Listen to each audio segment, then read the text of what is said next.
لیکن میں دعا کر رہا تھا کہ یا اللہ کبھی ہمیں بھی موقع ملے گا کہ ہم خلیفۃ المسیح کے قریب ہو جائیں گے. تو پھر اللہ تعالیٰ نے میری خواب میں میری دعائیں سنی اور مجھے 2005 میں لندن کا ویزا ملا. اور پھر میں خدا کے فضل سے ہر سال لندن آتا تھا جلسے پہ. میرے امی سے ملتا تھا اور اپنے سارے بہن بھائیوں سے ملتا تھا. میں آخری بندہ تھا اپنے گھر کا جو پاکستان سے آیا تھا. تو اس دوران خدا کے فضل سے میں 9 سال پاکستان سے آتا رہا اور پیارے حضور کو مسجد فضل میں ملاقات کرتا رہا, فوٹو کھنچواتا رہا. تو میں کہتا تھا اللہ میاں تو واقعی بڑا غفور الرحیم ہے جو میرے چھوٹے سے بندے کی دعا قبول کی. اور آج مجھے یہ موقع ملا کہ میں خدا کے فضل سے مسجد فضل میں بک شاپ میں 7 سال سے ڈیوٹی کر رہا ہوں. آج کل میں والنٹیئر ڈیوٹی کر رہا ہوں خدا کے فضل سے. اور اس دوران میں خدا نے روزانہ حضرت خلیفۃ المسیح خامس کے ساتھ سلوٹ کرنے کا موقع ملا. پیارے حضور کے منہ سے وعلیکم السلام کا جواب سن کے دل باغ باغ ہو جاتا تھا. میں کہتا تھا کہ دنیا کی کوئی دولت رہ ہی نہیں گئی جس کا ہمیں اللہ تعالیٰ نے یہاں پہنچ کے دے دی. صحیح. وہ جو میری پشاور ربوہ کی تڑپ تھی کہ اللہ خلافت لندن چلی گئی ہے, میرے پاس تو ویزا نہیں, میں کیسے جاؤں گا. اللہ تعالیٰ نے میرا پورا گراندہ لندن لے آیا. الحمدللہ. یہ خلافت سے جو پیار تھا, محبت تھی, تڑپ تھی, وہی آپ کو کھینچ کے لے آئی. مطلب ہم خود اگر پاکستان میں تو سنتے تھے خلافت سے لپٹ جاؤ, خلافت سے لپٹ جاؤ. تو جب پیارے حضور سے ملاقات ہوتی تھی اور جب فائنل ملاقات ختم ہو رہی ہوتی تھی میں حضور سے گلے میں لیتا تھا. کیونکہ میں پاکستان سے آتا تھا اس لیے حضور بڑے پیار سے یہ انگوٹھیاں میں ہر سال حضور سے برکت کراتا تھا. جی السلام علیکم ورحمۃ اللہ وبرکاتہ. ناظرین آپ دیکھ رہے ہیں ہنستا وسطا پاکستان ٹی وی انٹرنیشنل. ہماری بڑی خوش قسمتی ہے کہ ہمارے ساتھ مبارک احمد عابد صاحب پشاوری ہیں. یہ بہت ایمان افروز واقعات ان کے پاس ہوتے ہیں. ان کا اپنا بڑا زبردست ایمان افروز واقعہ ہے کہ یہ وینٹیلیٹر پہ چلے تھے, کرونا چلے گئے تھے اور کرونا کے شکار ہو گئے تھے. اور 63 دن وینٹیلیٹر پہ رہنے کے بعد اللہ تعالیٰ نے موجزانہ انہیں شفا دی. اور کومے کی حالت میں جو انہوں نے بہت مبارک خواب دیکھی وہ ان سے سنتے ہیں. السلام علیکم ورحمۃ اللہ. وعلیکم السلام ورحمۃ اللہ. جی محترم مبارک صاحب, آج تو بڑی آپ کی مہربانی کہ آپ نے ہمارے چینل ہنستا وسطا پاکستان ٹی وی انٹرنیشنل کو ٹائم دیا. تو آپ یہ بتائیں کہ کرونا میں آپ مبتلا ہو گئے تھے 63 دن. یہ ایسے تھا کہ میں 16 جنوری 2021 کو دل کا ایکو ٹیسٹ کرانے گیا تھا. اور جس ٹیبل پر مجھے لٹا کے ایکو کیا گیا تھا مجھے لگتا ہے کہ وہاں کوئی کرونا کا مریض اٹھ کے گیا تھا اور اس کے جو سمپٹم تھے وہ مجھ میں ٹرانسفر ہو گئے تھے. اور گھر جاتے تک میری کھانسی شروع ہو گئی تھی, میرا بخار شروع ہو گیا تھا, میرا سانس خراب ہونا شروع ہو گیا تھا جو کہ بتدریج بڑھتا جا رہا تھا. میں بڑی کوشش کر رہا تھا اس سے بچ جاؤں لیکن وہ مجھ پر پورا قابو کر چکا تھا, میرے پھیپھڑوں تک پہنچ چکا تھا. پھر میرا سانس خراب ہونا شروع ہو گیا. 29 جنوری کی صبح میں ہلکا سا ناشتہ کرنے کے بعد میں نے اپنی بیگم کو کہا کہ بیگم میری طبیعت بہت زیادہ خراب ہو گئی ہے اور میں ایمبولینس کال کرنے لگا ہوں. اگر زندگی ہوئی تو میں واپس آ جاؤں گا, اگر آگے چلا گیا تو گھبرانا نہیں ہے, اللہ مالک ہے. اس کے بعد میں نے کال شروع کر دی 999. زندگی میں نے پہلی دفعہ ڈائل کیا اور وہ جو بھی بندہ میرے ساتھ بات کر رہا تھا اس نے بڑے پیار سے مجھ سے پوچھا کیا ہوا. میں نے اسے بتایا کہ میرا سانس خراب ہو چکا ہے, میرا دل وائبریٹ کر رہا ہے اور میں سمجھ رہا ہوں کہ میرا سوئر ہارٹ اٹیک ہو رہا ہے. یہ ساری بات میری بیگم نے ریکارڈنگ کی ہوئی ہے. اور اس دوران میں وہ مجھے نہیں پتا, خدا نے ایمبولینس فرشتوں کے ذریعے میرے دروازے پہ پہنچا دی, ورنہ اتنی جلدی میں سوچ بھی نہیں سکتا. تو اس دوران میں میرا دروازہ کھلا اور ایمبولینس والے گارڈ انہوں نے آتے ساتھ میری ECG چیک کی, میرا سانس چیک کیا, میرا آکسیجن لیول 34 تک ڈراپ ہو گیا تھا جو کہ 95 ہونا چاہیے تھا. تو انہوں نے میرے بچوں کو, میرے بیٹے کو اور میری بیگم کو کہا کہ he is too serious, we are going to take immediately to the hospital.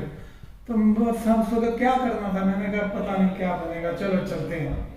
چلتے چلتے میری بیگم نے جا کر میرے اوپر دے دی, میں بنیان اور شلوار میں تھا. اس کے بعد مجھے لفٹ سے نیچے جانا تھوڑا سا یاد پڑتا ہے, ایمبولینس میں بیٹھنا یاد نہیں پڑتا, یعنی میں ایک قسم کا گھر سے بے ہوش چلا گیا. اور پھر اس 50 دن بے ہوشی میں جو وینٹیلیٹر پہ میں نے گزارے, مجھے اتنی پیاری پیاری خوابیں آئی ہیں. جب میں اپنے بچوں کو سناتا ہوں تو وہ حیران ہو جاتے ہیں, یہ تم کیا کہہ رہے.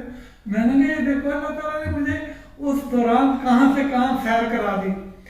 میرے چھوٹے بھائی کا اس دوران مجھے خواب میں فون آتا ہے کہ بھائی جان میں نے آپ کو ایک بہت بڑی خوشخبری دینی ہے.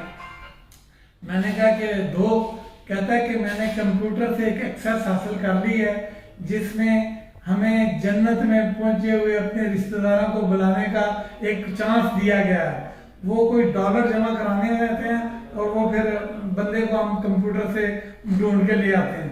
تو میں نے ابو کو, امی کو اور بھائی جان کو لے آیا, اور میرے دیکھا دیکھی ہماری خالہ کا بیٹا ہے وہ اپنے امی ابو کو لے آیا, اور اسی طرح میرے چچا کا بیٹا اپنے چچا مطلب میرے چچا کو لے آیا. تو میں ان سب سے ملتا ہوں. سب سے بڑی بات یہ ہے کہ میرے ابو مجھ سے بڑے آرام سے ملتے ہیں اور بڑے خوش ہو کے ملتے ہیں. میری امی مجھ سے بڑے آرام سے ملتی ہے, بڑی خوش ہو کے ملتی ہے, اور میں اس خواب میں ان سے بار بار ملتا رہتا ہوں. ایک دن میری امی نے مجھے کہا کہ مجھے کچھ پیسے دو, میں نے جانا ہے شاپنگ کرنے. تو اس وقت میری جیب میں پاکستانی 56,000 روپے تھے. تو وہ 56,000 روپے میں نے امی کو دیے, اور بعد میں نے بھائی سے پوچھا کہ امی کیا لے کر آئی ہے. تو غالباً اس نے کہا امی 5 کلو مصری لے کر آئی ہے. امی کو مصری بڑی پسند تھی اور ساری زندگی کھایا کرتی تھی. اس دوران میں مطلب یہی دیکھ رہا ہوں کہ ہم بس دنیا میں امی ابو کو لے آئے ہیں. پھر میں اپنے ساس سسر کے ساتھ ملتا ہوں, وہ دونوں اپنے گھر میں رقبہ میں بیٹھے ہوئے ہیں. میرے امی ابو ہمارے گھر میں رقبہ میں بیٹھے ہوئے ہیں. میرے چچا جان پشاور میں اپنے گھر میں بیٹھے ہیں اور میں پشاور جاتا ہوں خواب میں, ان سے وہاں ملتا ہوں. یہ خواب جو ہے نا وہ بڑی عجیب و غریب اللہ تعالیٰ نے مجھے دکھائی تھی. اچھا ایک اور چیز, میرا بھی کچھ عرصہ کومے میں گزرا ہے نا, بیہوشی میں. میں نے دیکھے کہ بیہوشی کے اندر جو ہے نا انسان کو ایک دنیا میں ہوتا ہے, مطلب کہ وہ خوابیں دیکھ رہا ہوتا ہے. میں خود بھی خوابیں دیکھ رہا تھا, اور میرے خیال سے جو خدا تعالیٰ کے نیک بندے ہوتے ہیں نا انہیں اچھی اچھی خوابیں آتی ہیں.